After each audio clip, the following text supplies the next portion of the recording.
Welcome to the HWM Aston Martin YouTube channel. Today we have a real treat for you. I want to introduce to you Robert Blakemore from Ecurie Bertelli. Now, Ecurie Bertelli are the go-to Aston Martin pre-war specialists, and Robert's a friend of the business and he's visited today with this beautiful Aston Martin Speed Model. So welcome, Robert. Thank you. And thank you for bringing this beautiful example down. So an Aston Martin Speed Model, this is a rare car, isn't it? Yes, it's one of the rarest Astons there are. Yep. They made just 22 examples plus a narrowed chassis version with a single seat, so 23 in total. 23 in total. And do you know about survival rates? Have they all survived? They have all survived, yes, right, 100%, okay. yes. Right, yeah. Fantastic. What sort of year would this have been? So this particular car was built in 1940, or was finally assembled in 1940. So what Aston Martin did at the time, they would lay down chassis and then they would build the cars to order, and the chassis numbers were applied as they left the factory. And this one left in 1940. So being 1940, it would have been built locally here at HWM? It would. So the factory at the time was at Feltham, not far from here. Yeah, yes. 3 miles away, Feltham. So that's the location actually that Mike Harting, who was our chairman for decades, started his career at. So he worked at Aston Martin at Feltham and then moved across to HWM in 1958. So okay, so this would have been built actually just 2 years after our business was founded, and an interesting era of motor racing. So it looks straight away like it was built for racing. Would that be fair? Absolutely, yeah. Yes. So Aston Martin had been running a car called the Ulster very successfully, which was a 1.5 litre car. That one of those came third overall at Le Mans in 1935. Aston Martin were looking to improve upon that, and also they were very expensive cars at the time for just a 1.5 litre, so they were looking to increase the capacity to 2 litres in this case. And at the time, engine capacity and prices were relatively linked. So the bigger the engine size, generally the more expensive the car. So it brought the values more in line with market practice at the time. Great. People are always interested. Do you have a feel for, in 1940, what would this have cost somebody to buy? So this would have been about £750 in 1940. Yeah. And we'll talk more about it because it's actually for sale now. But it is, yes. What is it worth today by comparison? So we're asking $760,000 for this car, which is proportionately very similar to when it was new. Yes, yeah, that makes absolute sense. So under the bonnet, it's a 2 litre 4-cylinder engine, yes. Straight 4. Yep. And it's got an overhead cam. Yes. As most pre-war Astons do after Bertelli bought the business. It's a dry sump again, which is fairly standard. Yep. It's got a single spark plug per cylinder, and it's just under 2 litres. What sort of power would that put out then? So in periods, it was at just over 100 brake horsepower. Today, we're getting about 130 brake horsepower out of the same engines. Are you? And it looks like it's a car that has been built to be as light as possible as well. So what sort of weight? About 950 kilos for a car like this. Right, okay, so actually that would make it a lively vehicle to drive from a power to weight ratio point of view. They were quick in period, and they are still a quick car. Not this car, but sister cars won Grand Prix. So Speed Models currently are the only Grand Prix winning Aston Martins, although it is looking good this season. It is. They raced in things like the MkII, Le Mans, raced at Brooklands, and the TT, which was a very important British race at the time. So they covered pretty much everything, and they continued racing post-war as well. Yes. So they were racing at Goodwood in the 40s and 50s as a competitive car, and even in the 40s and 50s they were up against things like XK120 Jaguars, and doing well against them. And possibly HWMs. Possibly HWMs, absolutely. Yes. So as I walk to the car, one of the things that just draws my eye is the brakes. They look incredible. Are they? They look very high-spec brakes. They are, Yeah. yes, extremely important and innovative. So until this point, Aston Martin and most car manufacturers were making brakes with mechanical linkages, so either rods or cables. These speed models were the only Aston Martin pre-war to have hydraulic brakes. They were manufactured by Lockheed, but adapted by Aston Martin, and they accounted for about 20% of the production cost of this car. Yep. Fantastically expensive, and you can see why. Staggering. It is huge. Yeah. It is huge. But you can see why with some of the details. So the drums are big, and they're actually cast with 3 different metals. So each casting is done separately, but they're ultimately cast together. So there's an iron liner which the friction material acts on, encased in an aluminium drum with a bronze copper cooling fin as part of that. So really complex. We remanufacture these, and it's a really difficult thing to do and get right with all of the way that the different melting points and the expansion rates of the different metals. Really complex. But they're incredibly effective. So it wasn't really until disc brakes came in and were developed that they were any better than these. You can pretty much lock the wheels at any speed. Fantastically powerful brakes. Yeah. And not only are they're clearly very purposeful, but they're beautiful as well, aren't they? They look fantastic on the car. Yeah. The detail on them's incredible. And then my eye's drawn to the bonnet, and these leather straps, and I can see its mechanism for opening it.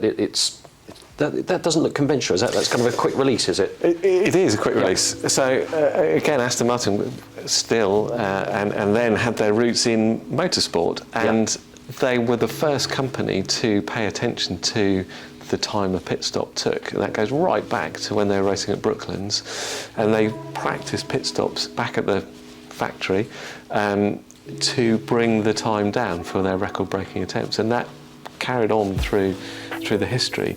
And this kind of buckle was first put on in 1932, and it's a quick release system. So this part is for adjusting the tension, but you can release it very quickly like that. And with a mechanic on either side, there are 4 belt buckles, and then the rear of the hinge is just in a open captive cup. So you can lift the back up, slide the bonnet back, and just the whole thing comes off. So in under 15 seconds, the entire bonnet is removed, so you can get straight into the engine. So when these were racing, mostly it was distance, so Le Mans, places like that. It was important that you could get in and service them quickly and not waste time. So yes. Very purposeful, the design, everything on this car is designed with purpose and motorsport in mind. That's interesting.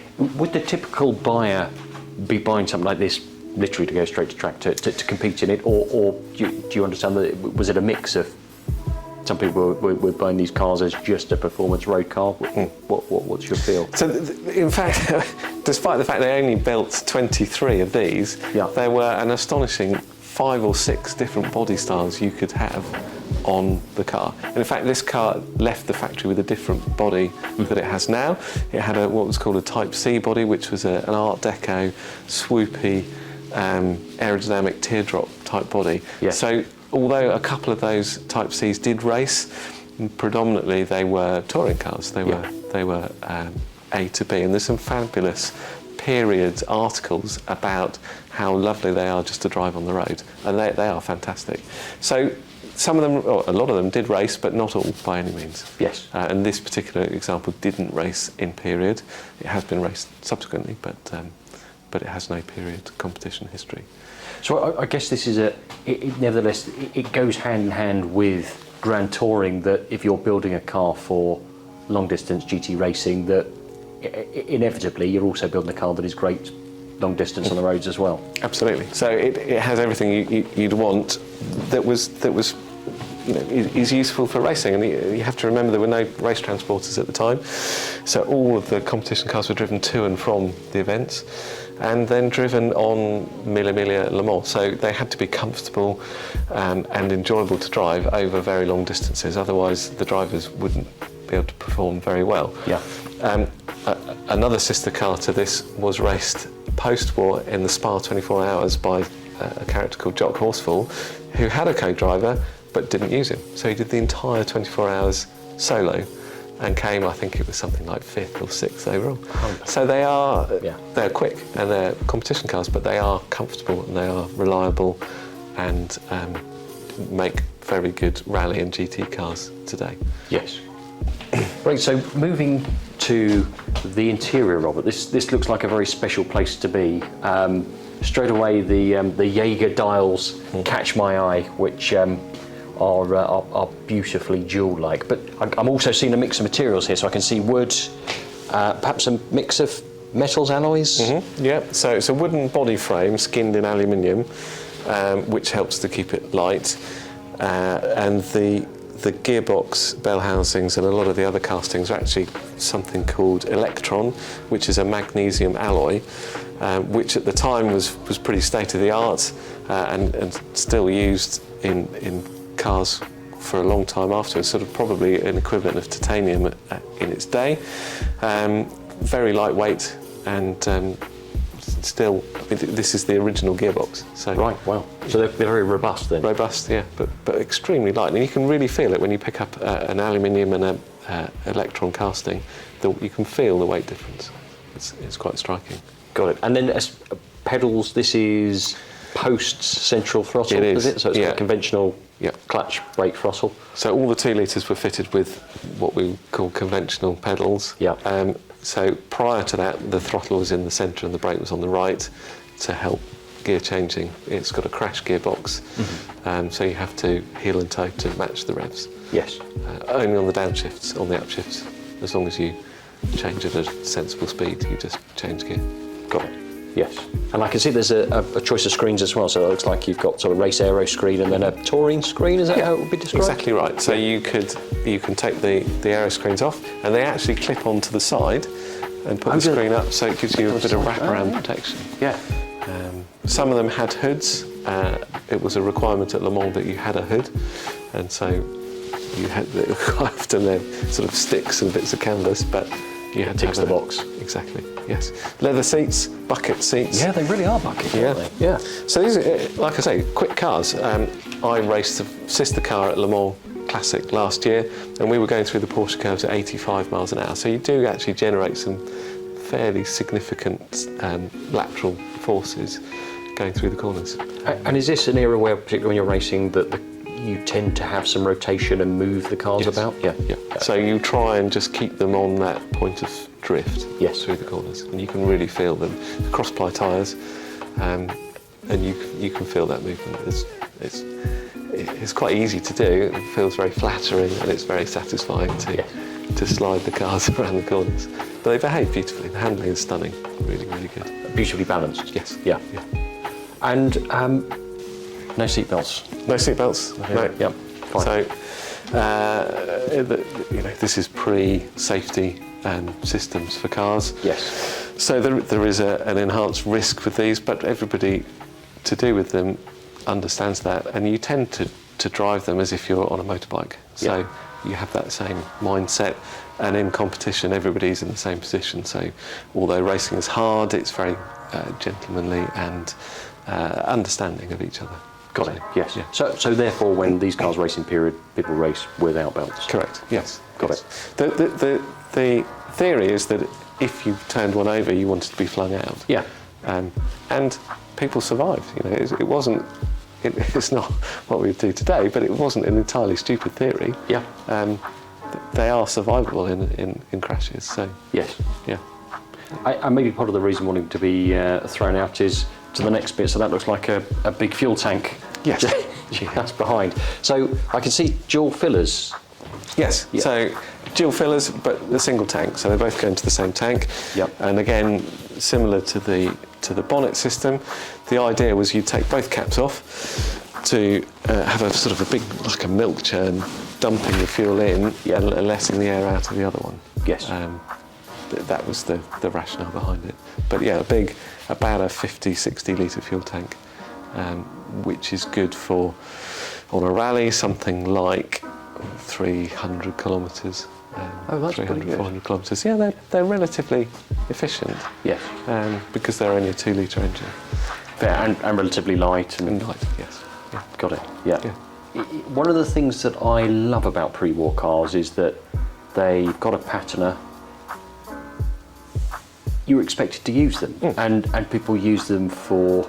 I guess there's access to some incredible events with a car like this. So the reason that people, or a lot of the reason people buy a car like this is access to events, as you say. So because the Speed Model competed in the range of events that it did, it now makes it eligible.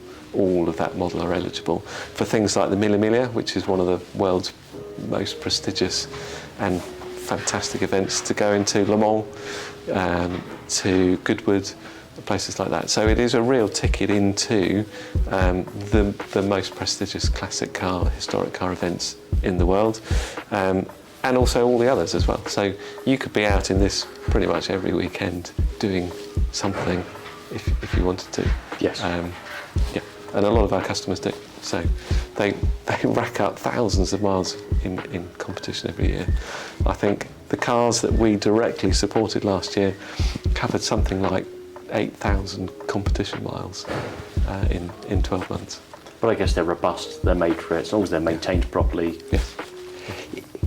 I guess the other interesting thing is, particularly when you own a car like this, that does the value no harm in terms of they're there to be used. And this is the interesting thing for me about this era. The attraction is that, you just get on and use them, and you get them dirty, and you take them on colossal trips and adventures, and that's fine. You just got to maintain it. And absolutely. And almost nobody's ever asked me when buying one of these cars, what's the mileage? Yeah. It's just not a question. Or Fair. if it is, then the answer is, I don't know, because nobody knows.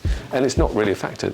And this car has, you can see there, a whole slew of scrutineering stickers. Yep. And that kind of thing does enhance the value. So each car is an individual, and that history, that use, that patina is part of the car. They're unique. Each one is unique. Fair. We're at the back end of the car, and forgive me because we've talked about tours. People want to know: is there any boot space at all to put bits when you're out on an adventure? Yeah. So yes, a little bit. Yeah. So most of the organised rallies will have a luggage service, or if we're supporting customers, we also have a luggage service. Yes. But there is a little bit. So the boot, the tail I think is beautiful shape, but again born out of necessity. So in there is the spare wheel, which is lying flat to keep the centre of gravity low, but that produces this beautiful shape. And there are a couple of little catches and a leather strap, and you can open up the tail. In there is the spare wheel, but there is also a little bit of luggage space. And there is a little bit behind the seats as well. So you can get 2 or 3 soft bags with coats and bits and pieces that you need in there without any problem. And a tool roll and a few little spares and your sandwiches. Yeah. Absolutely. Absolutely fantastic. I think this is just such a beautiful car, and the very fact that it's made and there to be enjoyed and used, and I think whoever is lucky enough to buy this will be able to open up a world of incredible events and adventures. Yes. It's really quite something. Robert, thank you very much for taking the Pleasure. time to show us this car, and we will put a link at the bottom of this video so you know where to find it if you want to go and see more photos and more information. But thank you for watching.